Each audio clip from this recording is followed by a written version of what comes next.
ऋषियों एवं महात्माओं ने सदियों से ही इस भारत देश को नारी पुरुषों को निरोग एवं स्वस्थ रहने के लिए आयुर्वेद एवं योग प्राणायाम का बहुत ही जोर दिया है। इसलिए कि आज भी ऋषि परंपरा चलती आ रही है। यह ऋषि परंपराओं को हमारे भारतीय संस्कृति दिनों दिन भूलती जा रही है और मुझको भी तपस्या के समक्ष समाज सेवा करने के लिए सतपुरुष परमात्मा ने 2 टॉपिक दिए, एक स्वास्थ्य और एक शिक्षा अध्यात्म। इसलिए कि संसार में शिक्षा की भी जरूरी है और जीव आत्मा को दुखों से भी मुक्ति पाने के लिए जरूरी है। तो आइए, यह शरीर के अंदर 3 त्रिदोष है। कौन कौन? कफ पित्त वात। बहुत जानकारी लेना जरूरी है कि कफ पित्त वात जो है यह जब बिगड़ जाता है तो 148 रोग का निमंत्रण देता है। इसलिए हमारे सदगुरु महर्षि देव महाराज जी ने इसके बारे में बहुत ही मार्मिक शब्दों में प्रकाशित करते हैं कि जीव प्राणियों ने संसार में इतने वायु संबंधी विकार शरीर के अंदर भर जाता है तो नाना प्रकार के रोग जो है प्रकट होता है। इसको हम श्वास जो ले रहे हैं, श्वास से द्वारा, हवा द्वारा हमारे अंदर विषैले कीटाणु जो है प्रवेश कर जाते हैं, जो भारी भारी रोग को मरीज बना देते हैं। आज के युग में भोजन, पानी और हवा ये तीनों बहुत ही प्रदूषित हो गया है। इससे मुक्ति पाने के लिए योग प्राणायाम का जरूरी है। प्राणों का व्यायाम, मैं आज प्राणों का व्यायाम बताऊंगा। मैं इस व्यायाम से प्रतिदिन उठ करके मैं करती हूँ और मैं स्वस्थ हूँ। इसलिए सभी जीव प्राणियों को इसे लाभ उठाने के लिए मैं आज स्वास्थ्य के बारे में यह मैं शिक्षा दे रही हूँ। ध्यान से सुने और इसको अपनाएं, रोग को भगाएं, योग को अपनाएं। योगा को अपनाने से रोग जो है हमारा बाहर भागता है, अंदर में हम ऑक्सीजन को भरते हैं तो वह कार्बन डाइऑक्साइड जो है बाहर निकालेंगे। तो वही है हमारा स्वास्थ्य का असली पहचान और ये मार्ग। इसको अपनाइए। भोर में उठ करके 4 बजे भोर में उठ करके और थोड़ा टहलना है। टहलने के बाद शौच करने के बाद और बैठ करके अपना आलती पालती मार करके 5 प्राणों का व्यायाम जो है 5 प्राणों का व्यायाम कीजिए। इसलिए आलस और निद्रा और प्रमाद ये तीनों घर करके जमा करके बैठ गया है शरीर के अंदर, हर आदमी के अंदर। जो शहरी महिला जो हैं, उन लोगों को घूमने के लिए कहीं नहीं मिल रहा है तो अपना छत पर हो करके उठ करके छत पर बैठ करके अपना आलती पालती मार करके आयो प्राणों का व्यायाम करें। इसलिए कि प्राणों का व्यायाम करने से बहुत रोगों का शमन होता है, जैसे खांसी, सर्दी, टाइफाइड बुखार हो जाता है, जड़ जमा कर बढ़ जाता है। लाखों उपचार करने से मरीज जो है परेशान है, कोई सुनवाई नहीं होता है और आंखों की रोशनी भी बढ़ जाता है। माइग्रेन की बीमारी दूर होता है, गैस की बीमारी दूर होता है, हार्ट की बीमारी दूर होता है। शरीर के अंदर गठिया सटिका जितनी भी है वो सारी वाद वायु विकार से गठिया सटिका जो शरीर के अंदर रोग पैदा होता है, इस सब का शमन हो जाता है। इसलिए इस रोग को निजात पाने के लिए, इस रोगों से मुक्ति पाने के लिए आप ध्यान दीजिए। जो मैं ये प्राणायाम को प्रतिदिन करती हूँ, मैं स्वस्थ हूँ, इसलिए स्वस्थ रहने के लिए मैं प्रेरित कर रहा हूँ। पहला भस्त्रिका मैं कैसे कर रहा हूँ, ध्यान से देखें और उसी तरह करें। भस्त्रिका प्राणायाम पहले करना चाहिए, थोड़ा सा बैठ करके आंख बंद करके ऐसे सतगुरु का जो मंत्र दिया गया है उसको सुमिरन कर ले। इसके बाद सुमिरन करने के बाद आप प्राणायाम शुरू करें। भस्त्रिका प्राणायाम मैं कर रहा हूँ। कैसे भस्त्रिका प्राणायाम करना है, ऐसे हाथ को आलती पालती मार करके ऐसे स्पर्श करें अंगूठा अंगुली से, और इस अंगुली से स्पर्श कर करके ऐसे टाइट करें, गर्दन को टाइट करें, सीधा रखें। भस्त्रिका प्राणायाम मैं करने के लिए बता रही हूँ। पहला यही है, श्वास को भीतर खींचें।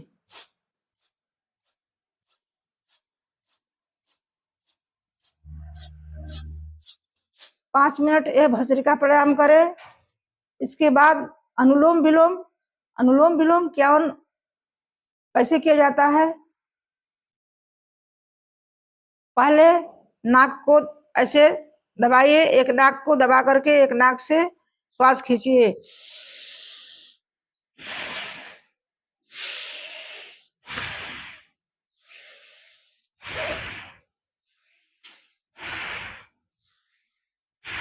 बारी बारी से दोनों नाक से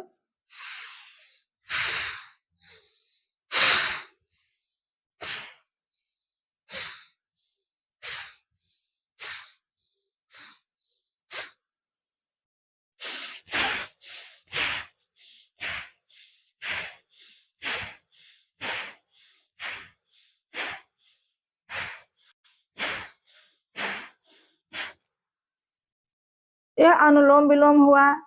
बाहर के श्वास को अंदर खींचे और अंदर के वायु संबंधी विकार को बाहर निकालें। यही है प्राणों का व्यायाम। और तीसरा है कपाल भारती। ऐसे कपाल भारती करना है।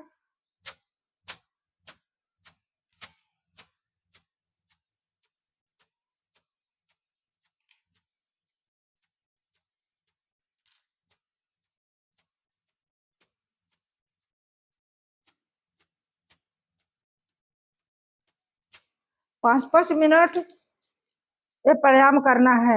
ये नाभि मणिपुर, नाभि के स्थान जहाँ है वहाँ मणिपुर चक्र है। मणिपुर चक्र जो है, मणिपुर चक्र में बहुत ही लाभ होता है और गैस की बीमारी से सदा के लिए छुटकारा मिल जाता है। गैस से ही सारी रोग उत्पन्न होता है।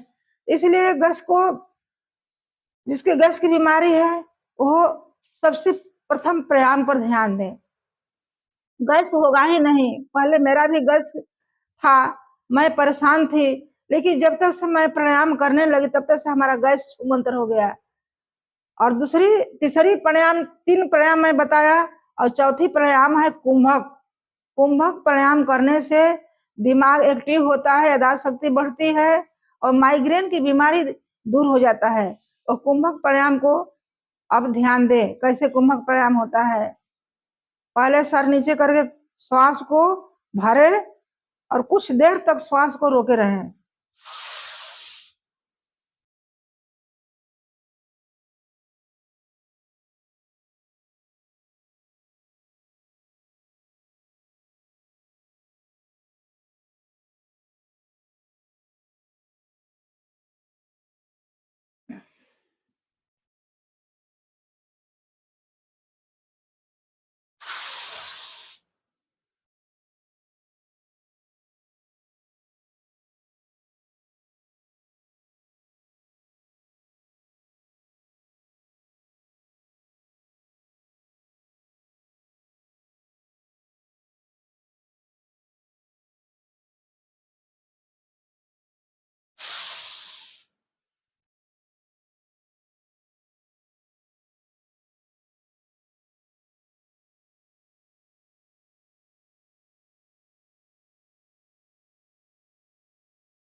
इस तरह कुंभक प्राणायाम बहुत ही दिमाग के लिए बहुत ही लाभदायक है विद्यार्थियों के लिए।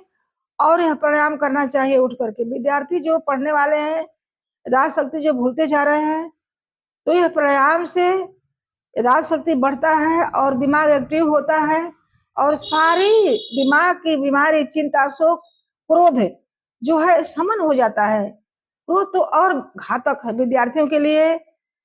प्रमाद, आलस और निद्रा, ये जो है बहुत घातक बीमारी है।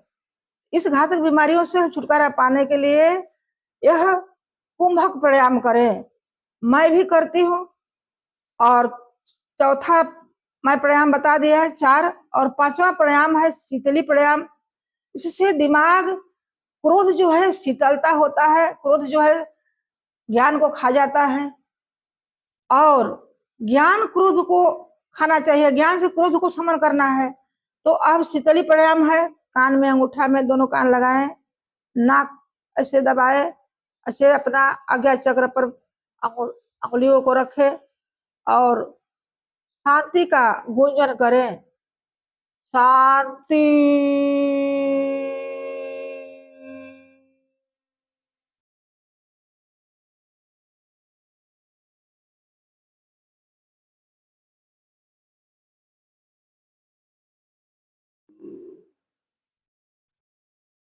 शांति।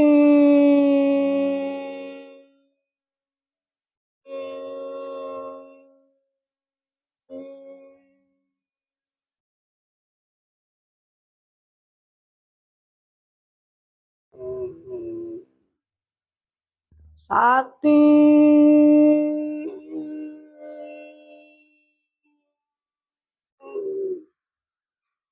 ऐसे आप 5 प्राणायाम प्रतिदिन, हमारा प्रार्थना है, निवेदन है जीव आत्माओं के लिए कि बहुत प्रदूषित हो गया है भोजन, पानी और हवा।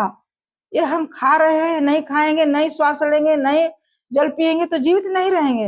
लेकिन इससे हमें निजात पाने के लिए, मुक्ति पाने के लिए योगा को अपनाएं, प्राणों का व्यायाम। इससे प्राण शक्ति बहुत मजबूत होता है और सारी बीमारी से हम मुक्ति प्राप्त कर सकते हैं। दवा आपको एलोपैथ नहीं खाना पड़ेगा।